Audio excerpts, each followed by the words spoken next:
सकाळची एक घटना घडल्यानंतर मध्यंतरीच्या काळामध्ये पूर्णपणे शांतता होती, पण त्यानंतर मात्र संध्याकाळी काही लोकांनी जाणीवपूर्वक अशा प्रकारचा हल्ला केल्याचं या ठिकाणी लक्षात येत आहे। याचं कारण जवळपास एक ट्रॉली भरून त्या ठिकाणी दगड मिळालेले आहेत आणि काही लोकांनी जमा करून ठेवलेले दगड, वरती जमा करून ठेवलेले दगड हे आपल्याला पाहायला मिळाले।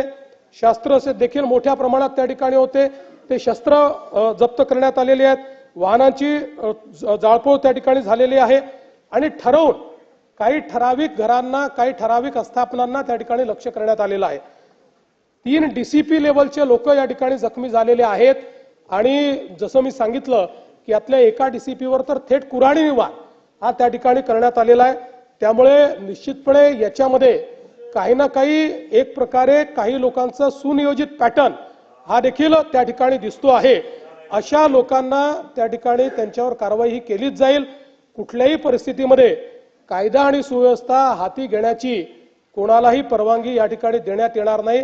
आणि मी एक गोष्ट स्पष्टपणे सांगतो, पोलिसांवर ज्यांनी हल्ला केला असेल त्यांना काय झालं तरी सोडलं जाणार नाही।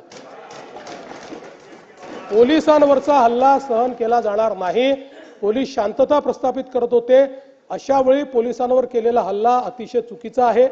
अध्यक्ष महोदय, खरं म्हणजे महाराष्ट्रामध्ये कायदा आणि सुव्यवस्था राखणं, शांतता राखणं आपल्या सगळ्यांची जबाबदारी आहे।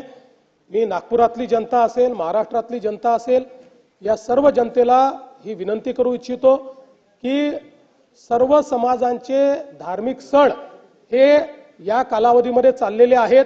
अशा या सगळ्या परिस्थितीमध्ये सगळ्यांनी संयम ठेवला पाहिजे, कोणीही संयम सोडू नये।